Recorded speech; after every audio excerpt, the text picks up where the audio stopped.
bertekun dalam persekutuan dengan Tuhan dan keluarga Allah.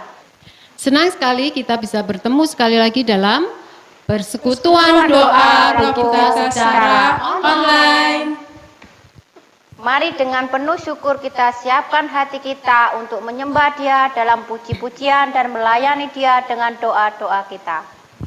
Sebelum kita masuk dalam hadirat Tuhan lewat penyembahan dan doa kita, persiapkan hati dan dengarkanlah panggilan persekutuan kita. Akhirnya saudara-saudaraku, bersukacitalah, usahakanlah dirimu supaya sempurna. Terimalah segala nasihatku, sehati sepikirlah kamu, dan hiduplah dalam damai sejahtera. Maka Allah sumber kasih dan damai sejahtera akan menyertai kamu. Tuhan adalah penyayang dan pengasih, panjang sabar dan berlimpah kasih setia. Tidak selalu Ia menuntut dan tidak untuk selama-lamanya Ia mendendam. Tidak dilakukannya kepada kita setimpal dengan dosa kita, dan tidak dibalaskannya kepada kita setimpal dengan kesalahan kita. Tetapi setinggi langit di atas bumi, demikian besarnya kasih setianya atas orang-orang yang takut akan Dia.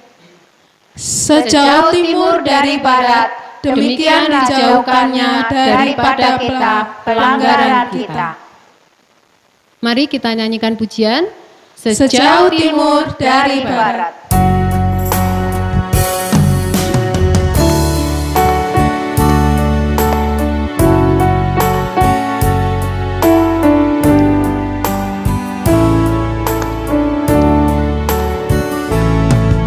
Sejauh timur dari barat, Engkau membuang dosaku.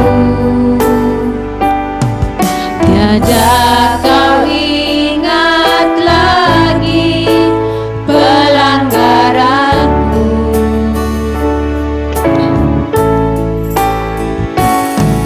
Jauh ke dalam tubir laut, kau melemparkan dosaku. Tiada kau perhitungkan kesalahanku. Betapa besar kasih pengampunanmu Tuhan. Tak kau pandang hina hati yang hancur. Ku berterima kasih kepadamu ya Tuhan. Pengampunan yang kau beri, pulihkanku.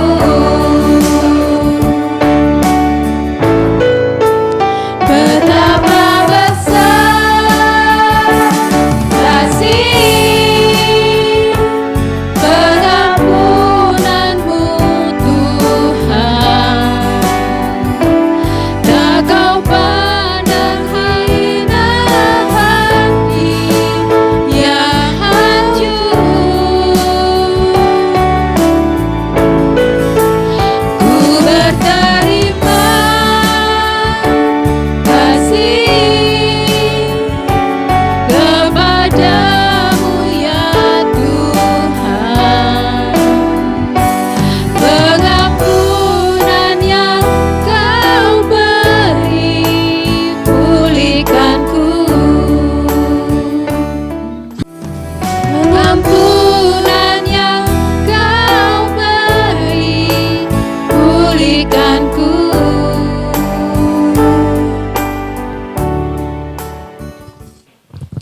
Mari kita berdoa menyerahkan persekutuan kita dalam pimpinan Tuhan. Mari kita berdoa. Tuhan, terima kasih Tuhan karena Engkau telah mengumpulkan kami di sini Tuhan, di rumah kami masing-masing Tuhan untuk mengikuti ibadah persekutuan doa Rabu secara online Tuhan. Tuhan, walau kami harus beribadah secara online di rumah Tuhan, tetapi kiranya Engkau tumbuhkan semangat kami, Engkau kembalikan kami pada kasih semula-mula Tuhan, agar kami dapat mengikuti ibadah-Mu dari awal, pertengahan, hingga akhirnya dapat merasakan hadirat-Mu Tuhan. Dan terlebih Tuhan, Engkau juga dapat berbicara pada setiap kami, menegur setiap kami, karena kami tahu Tuhan bahwa kami tidak lepas dari kesalahan dan dosa Tuhan. Kiranya Engkau mengampuni kami dan layakkan kami Tuhan untuk mengikuti ibadah-Mu pada malam hari ini. Di dalam nama Yesus kami sudah berdoa. Amin. Sungguh alangkah baiknya dan indahnya apabila saudara-saudara diam bersama dengan rukun. Seperti minyak yang baik di atas kepala meleleh ke janggut, yang meleleh ke janggut Harun dan ke leher jubahnya. Seperti embun gunung Hermon yang turun ke atas gunung-gunung Sion. Sebab kesanalah Tuhan memerintahkan berkat kehidupan untuk selama-lamanya. Mari dengan penuh sukacita kita hidupi kebenaran firman ini dalam keluarga, gereja, dan di tengah bangsa kita. Mari kita nyanyikan pujian. Sungguh alangkah baiknya.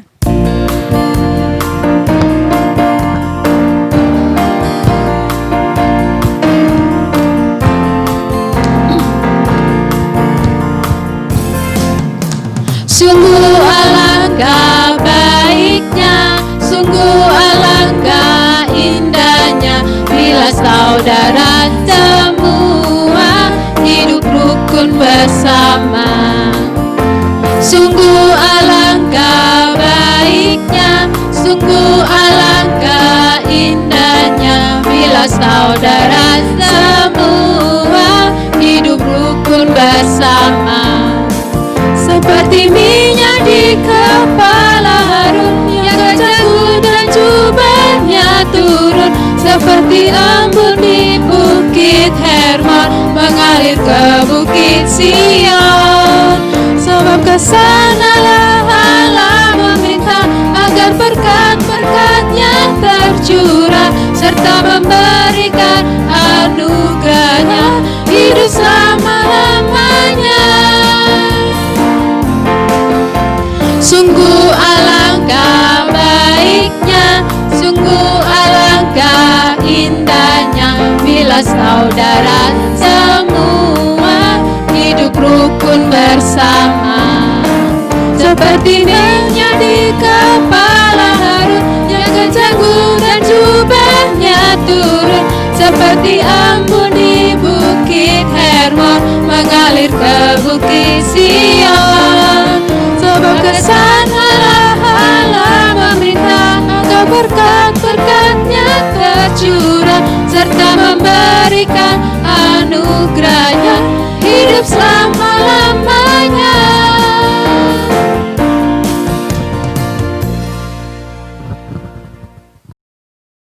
别跑！你给我站住！你小偷啊你啊！我看你偷什么？你偷这个干什么呀？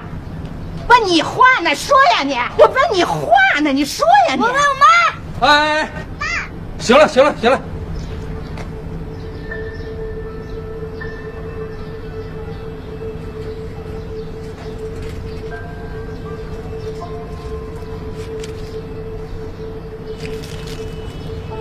以后不许偷了。丫头，装几个包子过来。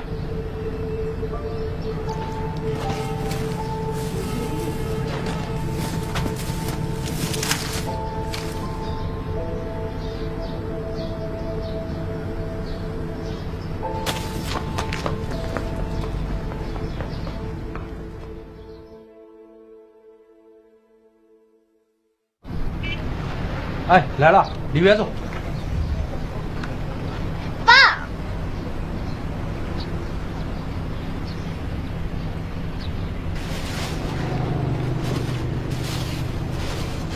啊，拿去吃吧。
Shalom saudara-saudari yang terkasih dalam nama Tuhan Yesus.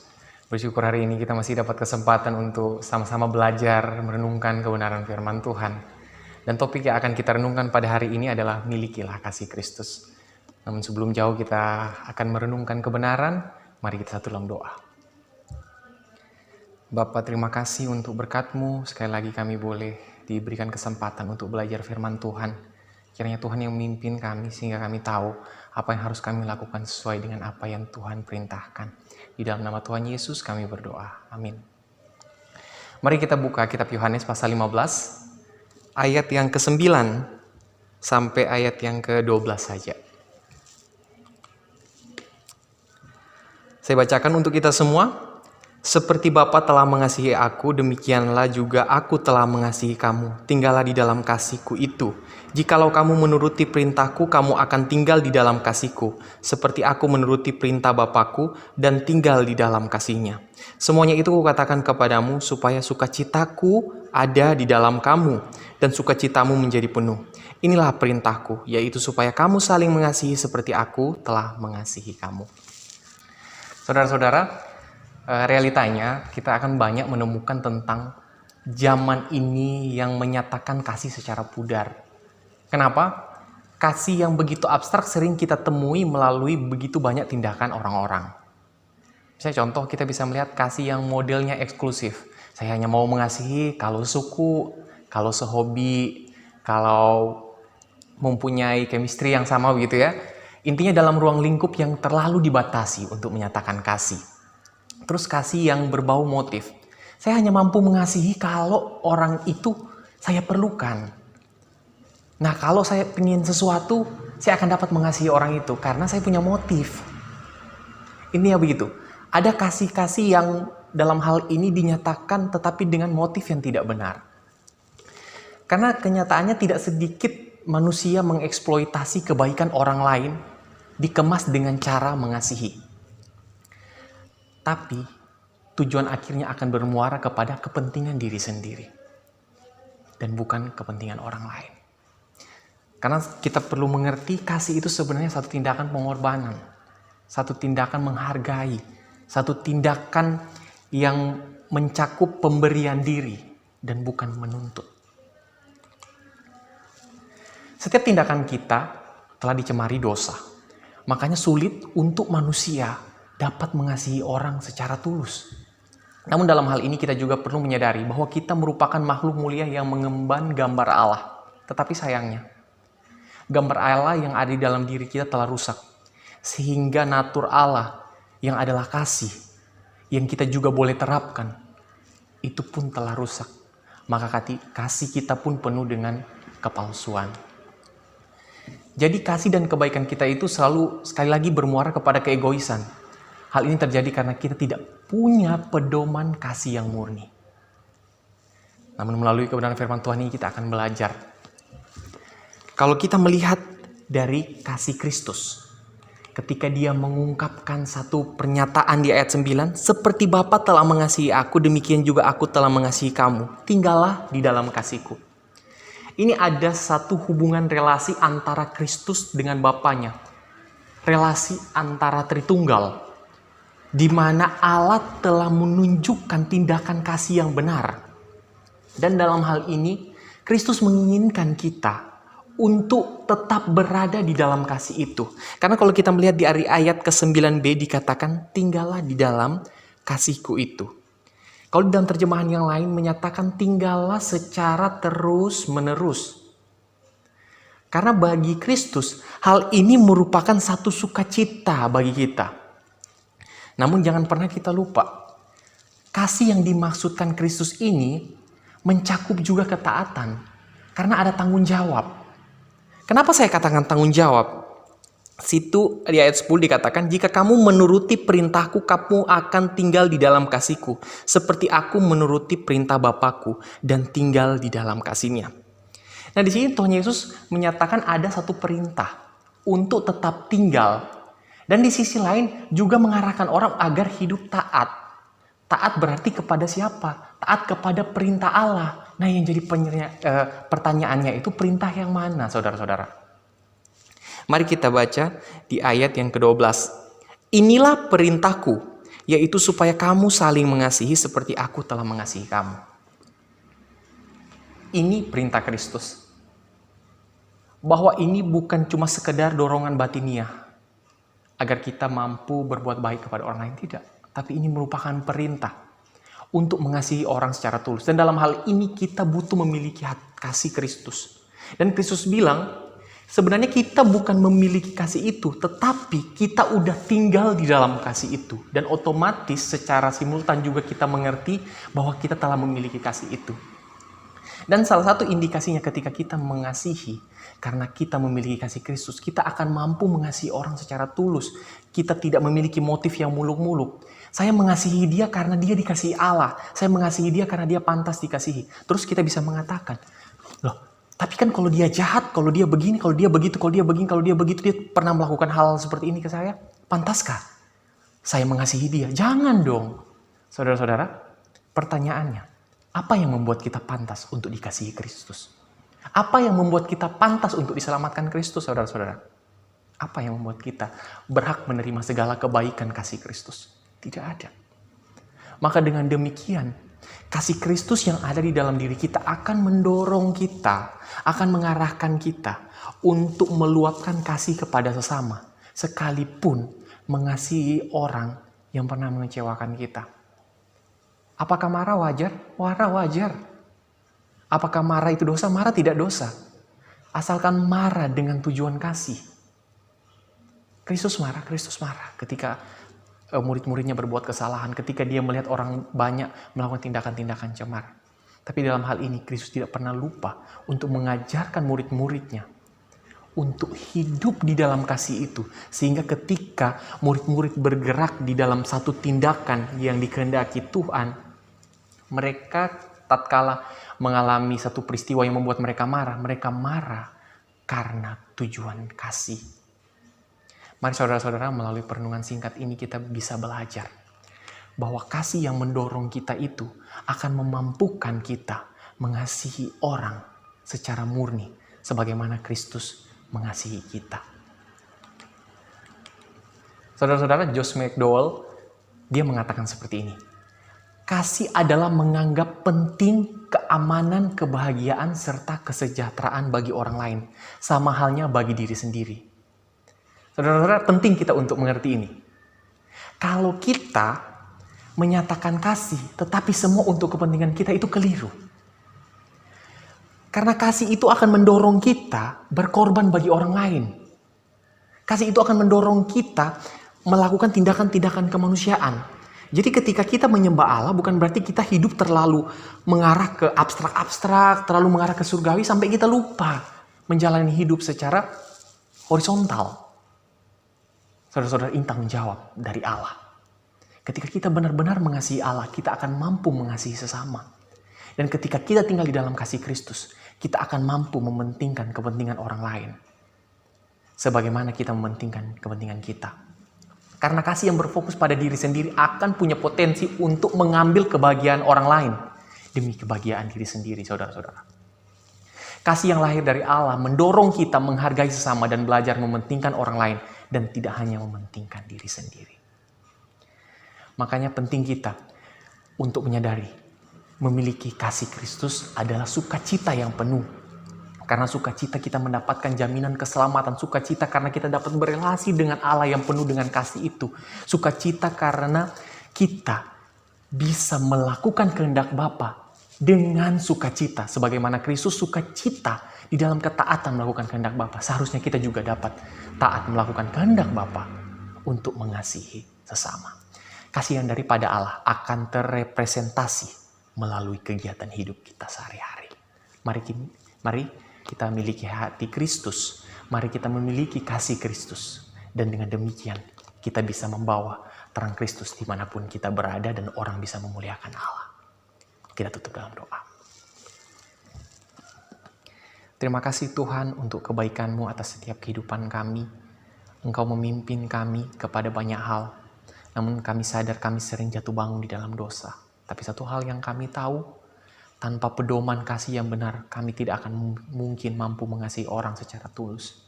Oleh karena itu kami mohon kepadamu Tuhan, pimpinlah hati kami, sikap hidup kami, sehingga kami boleh berjalan sesuai dengan kehendak Tuhan. Bawa kami kepada terang kasih Kristus, tinggal di dalam kasih Kristus, supaya kami mampu mengasihi orang secara tulus. Di dalam nama Tuhan Yesus kami berdoa.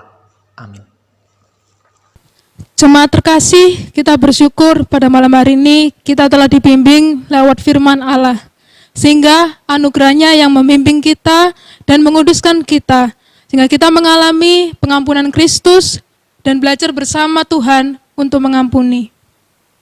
Dalam doa Bapa kami yang Yesus ajarkan, ampunilah kami sebab kami telah mengampuni orang yang bersalah kepada kami. Bukan dengan kekuatan kita, namun pribadi Roh Kudus yang membimbing kita memberi kesanggupan belajar mengampuni. Untuk itu, mari jadikan pujian ini menjadi doa kita. Nyanyikan pujian mengampuni.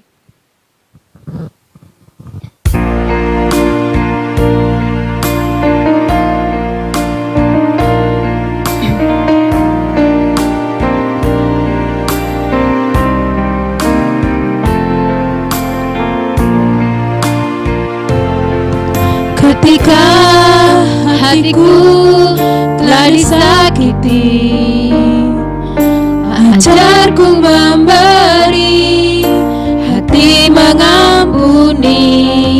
Ketika hidupku telah dihakimi, ajarku memberi hati mengasihi.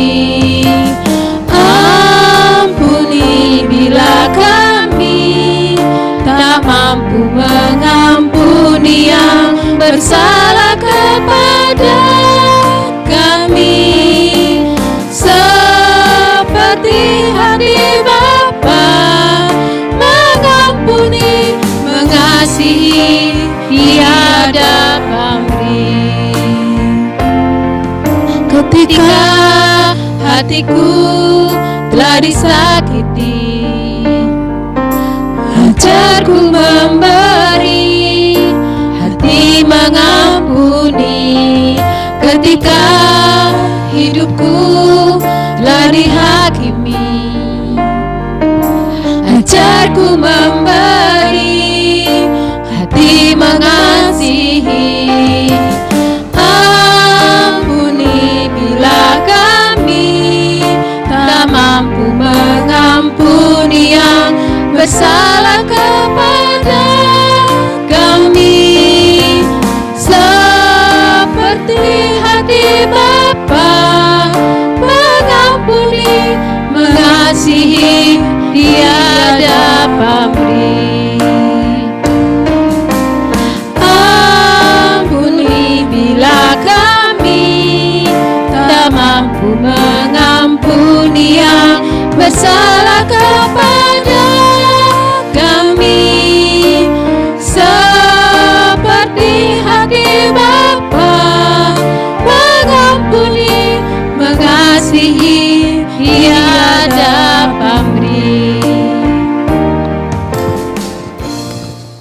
Mari kita bersyukur Kristus yang menerima kelemahan dan mengampuni dosa kita, menerima kita apa adanya, dan menjadikan kita manusia baru, sehingga hati kita diperintah dengan damai sejahteranya. Mari kita berdoa. Tuhan, terima kasih Tuhan, kalau pada malam hari ini Tuhan kami masih diingatkan Tuhan akan kelemahan, akan kesalahan yang kami perbuat sepanjang minggu ini Tuhan. Tuhan, kiranya Engkau mengampuni akan kesalahan yang kami perbuat Tuhan, baik sengaja maupun tidak sengaja Tuhan. Kau terus perbarui kami Tuhan, Engkau terus bimbing kami Tuhan, dan Engkau juga senantiasa menuntun kami Tuhan, karena kami tidak dapat berjalan sendiri Tuhan tanpa Engkau. Tuhan, kiranya Engkau terus mengingatkan kepada kami untuk terus kembali kepada Engkau Tuhan, dan biarlah kasih-Mu terus melingkupi setiap kami Tuhan. Di dalam nama Yesus kami sudah berdoa. Amin. Mari kita berdoa supaya tiap keluarga, tiap jemaat di gereja kita hidup dalam damai sejahtera Kristus. Tuhan pimpin keluarga dan gerejanya untuk hidup dalam kasih, kesatuan sebagai kesaksian di tengah dunia, bahwa Kristus hidup dalam diri kita sebagai orang yang sudah ditebus dan diampuni. Mari kita berdoa. Ya Tuhan Allah Bapa kami yang bertata di dalam kerajaan surga yang mulia, dikuduskan nama-Mu Tuhan, kami mengucap syukur dan terima kasih. Kasih-Mu sungguh luar biasa di dalam kami Tuhan. Tuhan, terima kasih Tuhan, Kau telah mengajarkan kami untuk saling mengasihi, saling menyayangi, saling membutuhkan. Tuhan, ajari anak-anak-Mu Tuhan untuk selalu bergandengan tangan, untuk selalu memberi, untuk selalu memberikan yang terbaik bagi sesamanya. Tuhan, terangi setiap hati anak-anak-Mu Tuhan, untuk selalu hidup di dalam kebenaran firman-Mu. Sehingga anak-anak-Mu Tuhan benar-benar hidup bersatu di dalam gereja-Mu Tuhan, dan jemaat-Mu bersatu padu untuk saling melayani di gereja-Mu Tuhan. Tuhan, terima kasih Tuhan, kuserahkan semuanya ke dalam tangan kuasa-Mu. Mari terus berdoa upaya pemerintah dengan serius menangani COVID-19, tim medis yang bekerja keras menolong pasien dilindungi, Tuhan menyembuhkan para pasien dan angka kematian bisa makin menurun karena kemurahan Tuhan. Dan berdoa bagi ekonomi bangsa kita tetap berjalan. Mari kita berdoa. Terima kasih Tuhan yang ada di dalam kerajaan surga. Kami berdoa Tuhan selama masa pandemi ini yang begitu menyulitkan bagi kami Tuhan. Begitu banyak yang terdampak Tuhan. Kiranya Tuhan tetap tolong upaya pemerintah untuk memutus rantai penyebaran COVID-19 ini Tuhan. Kiranya Engkau selalu ingatkan kami anak-anak-Mu ini Tuhan untuk taat dan patuh pada protokol-protokol kesehatan dimanapun kami berada. Kiranya Tuhan juga memberkati para dokter dan perawat yang berada di garda terdepan untuk berusaha menyembuhkan pasien-pasien yang terdampak virus ini Tuhan. Dan kiranya Tuhan kita juga selalu mendukung dalam doa Tuhan upaya pemerintah untuk menyalurkan BLT maupun dana-dana bagi UMKM Tuhan, supaya perekonomian ini bisa berjalan tetap sesuai dengan arahan pemerintah.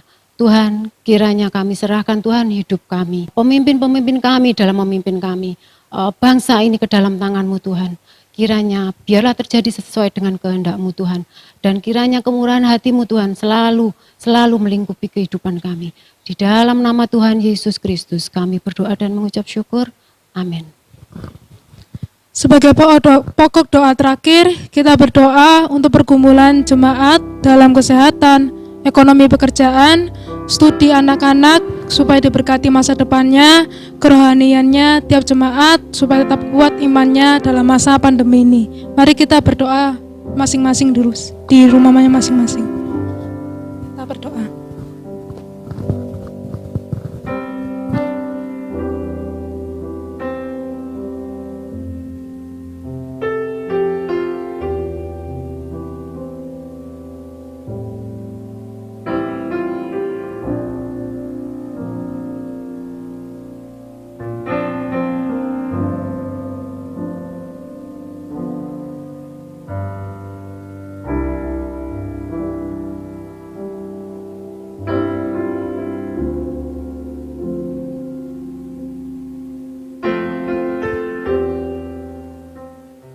Demikian tidak terasa semua rangkaian persekutuan doa kita telah usai. Kiranya Kristus memberkati pertumbuhan manusia baru kita untuk berjalan bersama dan meneladani hidup Kristus. Akhirnya kami yang bertugas mengucapkan Bertumbuh menjadi manusia baru, mengalami pengampunan Kristus dan belajar mengampuni.